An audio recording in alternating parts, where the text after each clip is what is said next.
So anaform mbogi. Ile mbogi inakuwa vijana kaa 10. Kazi yao vijana ni kwenda kupora masimu, na wakipora zile simu, chenye wanafanya wanamletea nani? Wanamletea Yobra. Yobra naye anakuwa ni aje? Anatafuta msitiri ama anaenda kutafuta mtu mwenye broker ambaye anaenda kuwatolea zile malok nini na nini. Wale vijana wanapigwa either ngiri 2 ngiri 3 depending na phone yenye wameleta.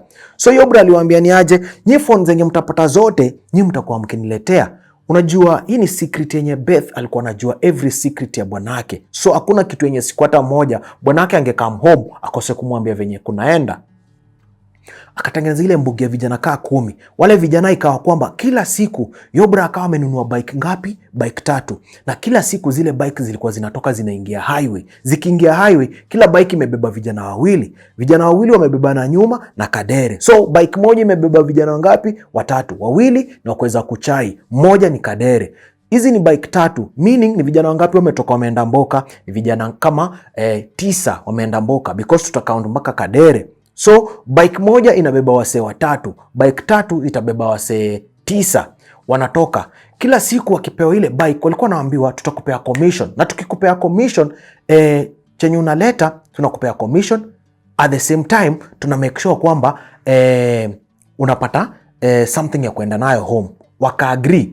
Beth anasema chali yake alikuwa ameamua every day wale machali wakileta zile phone alikuwa anawapeanga 3k kila siku. So hawa vijana walikuwa wanajituma. Chenye alikuwa na make sure kwamba ni bike iko na mafuta, vijana waenda watafute mafone. Na hizi phone zikitafutwa zilikuwa zinamletewa ngwa nani? Ziletewa Yobra kuweza ku make sure tu kwamba kicheli inaingia ya kupeleka sister yake aize kusoma kampo. Na hii ndio time alikuja akafanya job mpaka sister yake akaweza sister yake Mary akaweza kufika kitu second year, third year pale kampo. Vijana wake Brian wanaanza kuangushwa.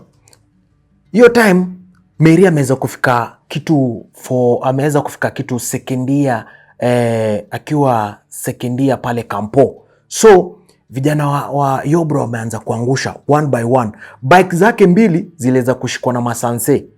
Na hii yote wanamtafutanga tu aweze kumfikia Yobra siku moja, waweze kujua ni nani anatumanga hao wase. Ni nani anatumanga hao wase.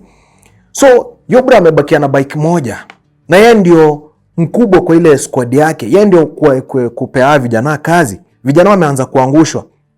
Yobra ashtuki. Chenye Yobra alikuwa anafanya, ana make sure wewe ukishaangushwa, yeye anaenda anachukua bike ya loan. Anakuja naiweka hapa kwa njia. Akiweka anapea vijana. Vijana anaanza kuzunguka na hii bike ya loan.